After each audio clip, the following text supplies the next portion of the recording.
Hey guys, welcome back to the AR YouTube channel. और Boeing 737 model का एक plane Patna airport में land करने वाला था। तभी अचानक ये प्लेन किसी पत्थर के टुकड़े की तरह नीचे गिरने लगा और महज 17 सेकंड्स में इस प्लेन के टुकड़े टुकड़े हो गए।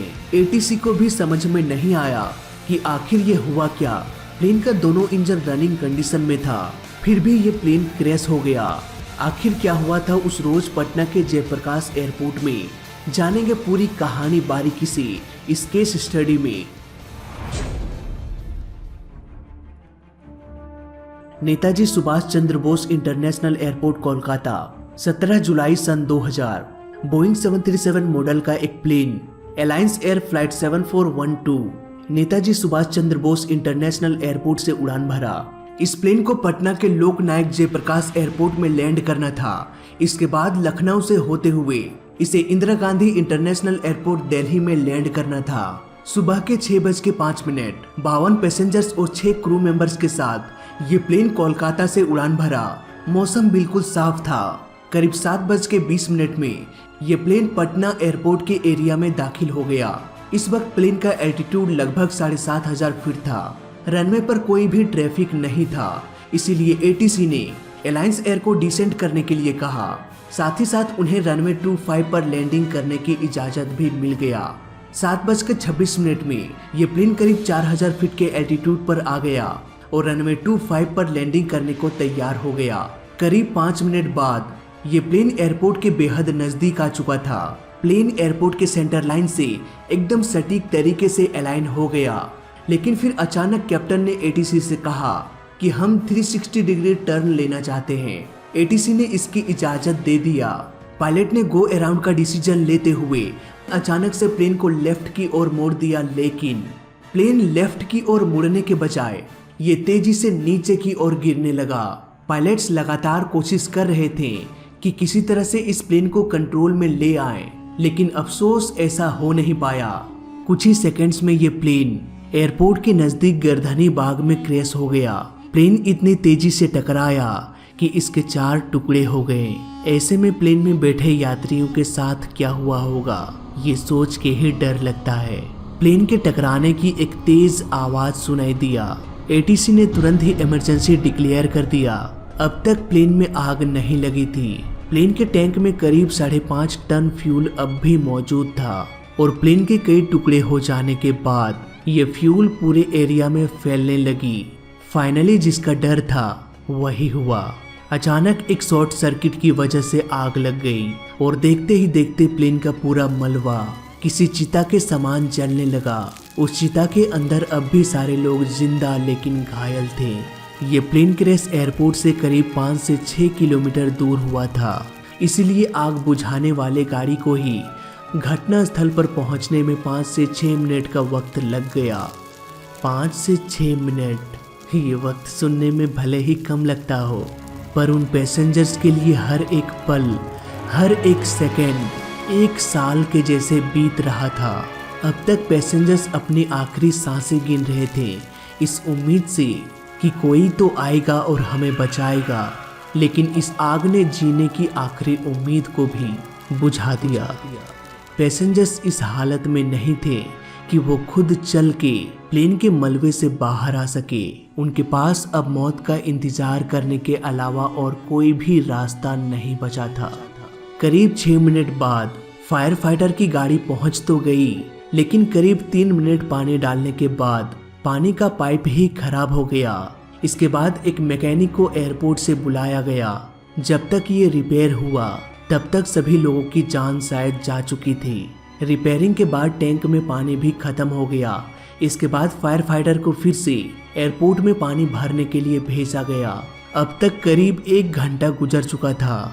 सैकड़ों लोगों की भीड़ घटना स्थल पर पहुंच गई। इतने लोगों की वजह से आने जाने का रास्ता भी ब्लॉक हो गया और रेस्क्यू टीम को और भी अधिक समय लगने लगा।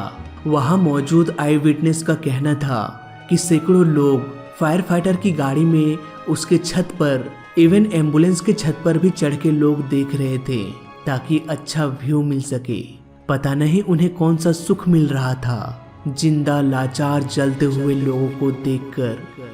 ये भीड़ इतनी बढ़ गई कि इसे कंट्रोल करने के लिए मिलिट्री वालों को भी बुलाया गया, तब जाके इसे कंट्रोल किया जा सका।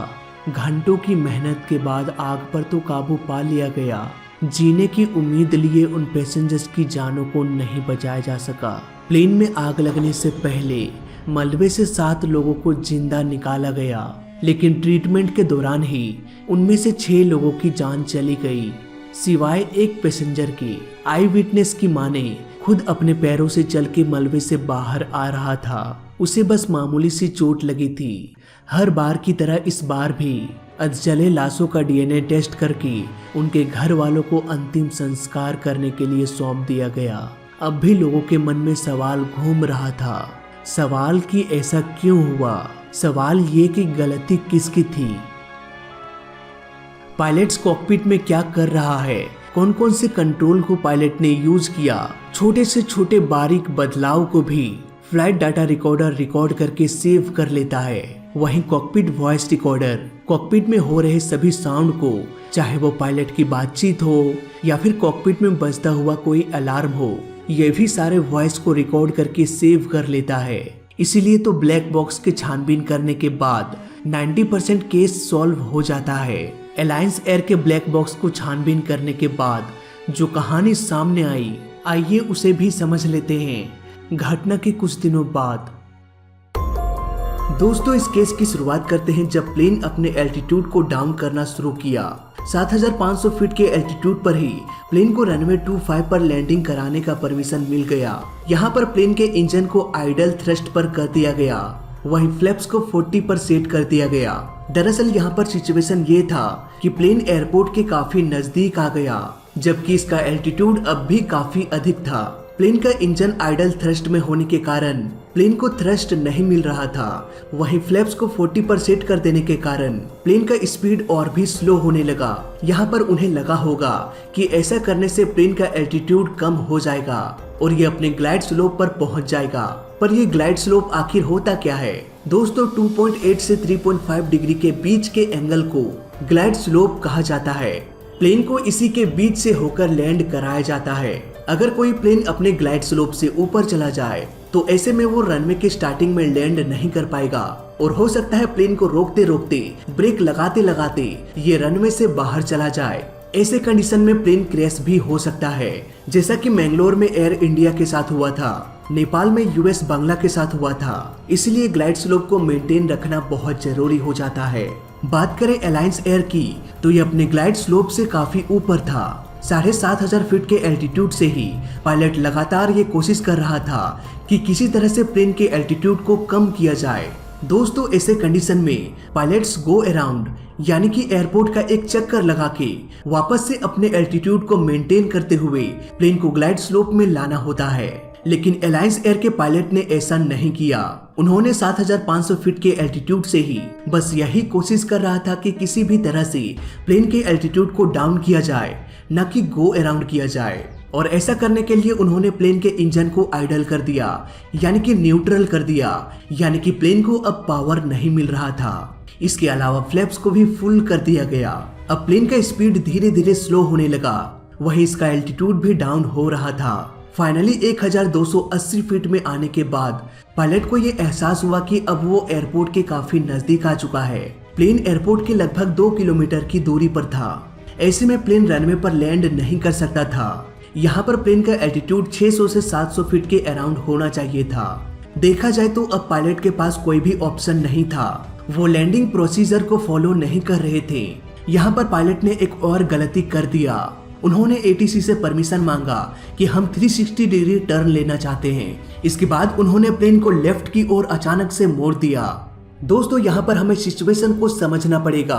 प्लेन का इंजन लगभग 7000 फीट के एल्टीट्यूड से ही आइडल कंडीशन यानी कि न्यूट्रल में था।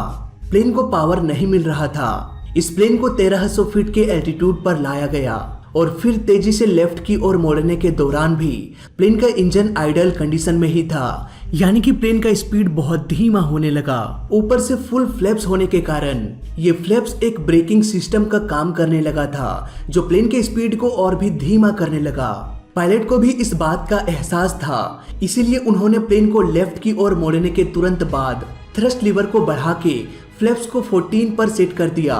ये डिसीजन बिल्कुल ही सही था, लेकिन इसे गलत समय पर अप्लाई किया गया। यहाँ पर पहले प्लेन के स्पीड को बढ़ाना चाहिए था। इसके बाद फ्लैप को 15 में सेट करके प्लेन को लेफ्ट की ओर मोड़ना चाहिए था, ताकि ये स्लो स्पीड के कारण स्टॉल कंडीशन में ना चला जाए। अलायंस एयर के पायलट ने ठीक इसका उल्टा किया और इसीलिए स्लो स्पीड के कारण ये प्लेन स्टॉल कंडीशन में चला गया। दोस्तों, यहाँ पर अगर ये सेस्ना जैसा छोटा प्लेन होता तो इसे आसानी से कंट्रोल किया जा सकता था, लेकिन बोइंग 737 जैसा बड़ा प्लेन जिसका इंजन भी न्यूट्रल कंडीशन में था, स्पीड भी काफी स्लो था, और अचानक से इसे लेफ्ट की ओर मोड़ दिया जाए तो स्पीड और भी कम हो जाएगा। ऊपर से इतने बड़े प्लेन को अचानक से मोड़ा नहीं जा सकता। इसे मोड़ने के लिए काफी बड़े एरिया की जरूरत पड़ती है। अगर फिर भी ऐसा किया जाता है तो प्लेन आसानी से स्टॉल कंडीशन में जा सकता है। ऐसे में प्लेन मुड़ने के बजाय किसी पत्थर की तरह नीचे की ओर गिरने लगेगा। ठीक ऐसा ही अलायंस एयर के साथ हुआ था। ऐसे केस में प्लेन की स्पीड को बढ़ाकर स्टॉल कंडीशन से निकला जा सकता है, लेकिन इसके लिए प्लेन का एल्टीट्यूड भी काफी अधिक होना चाहिए। अगर एल्टीट्यूड ही कम रहा तो प्लेन को कंट्रोल करते करते ये ग्राउंड से टकरा सकता है। अलायंस एयर के साथ भी कुछ ऐसा ही हो गया था। यहाँ पर एक के बाद एक कई सारी गलतियां की गई। पायलट ने लैंडिंग प्रोसीजर को फॉलो नहीं किया। अगर वो अपने ग्लाइड स्लोप से भटक चुके थे तो उन्हें गो अराउंड करना चाहिए था, ना कि जबरदस्ती प्लेन के एल्टीट्यूड को डाउन करें। 1280 फीट के एल्टीट्यूड पर पायलट को पहले स्पीड को बढ़ाना चाहिए था। इसके बाद धीरे धीरे एयरपोर्ट का एक चक्कर लगा के वापस ग्लाइड स्लोप पर आना चाहिए था। दोस्तों, आपकी जानकारी के लिए बता दूं, प्लेन रनवे पर टचडाउन करने के बाद भी टेक ऑफ कर सकता है। फॉर एग्जांपल, अलायंस एयर अपने ग्लाइड स्लोप से काफी ऊपर था, यानी कि अगर ये प्लेन रनवे पर टचडाउन करता तो हो सकता था कि ये रनवे के बीचों बीच टचडाउन करता और यहाँ पर टचडाउन करके फिर से प्लेन को टेक ऑफ कराया जा सकता था, बशर्ते कि प्लेन का स्पीड कम ना हो। अगर पायलट को ये एहसास हो चुका था कि हम लैंडिंग नहीं कर पाएंगे तो उन्हें प्लेन की स्पीड को बढ़ाना चाहिए था। चाहे प्लेन की स्पीड को बढ़ाते बढ़ाते ये रनवे पर टचडाउन भी क्यों न कर जाए। अगर पायलट 1200 फीट के एल्टीट्यूड में ही ये सोच लेता कि हमें गो अराउंड करना ही है तो वो गो अराउंड कर सकता था, चाहे प्लेन टचडाउन ही क्यों न कर जाए। हालांकि ये एकदम लास्ट ऑप्शन था, लेकिन अगर ऐसा किया जाता तो हो सकता है प्लेन क्रैश ना होता। सो गाइस, आई होप आपको पूरा केस समझ में आ गया होगा। फिलहाल इस वीडियो में अभी तक के लिए बस इतना ही। वीडियो अच्छा लगा तो लाइक कर देना, बुरा लगा तो डिसलाइक कर देना, और दोनों ही केस में चैनल को सब्सक्राइब कर देना, क्योंकि इस चैनल में सीखने के लिए बहुत कुछ है और पीछे से ट्रेन भी आ रहा है। तो मैं मिलता हूँ आपसे अगली वीडियो में, तब तक के लिए देखते रहिए और सीखते रहिए। जय हिंद, वंदे मातरम।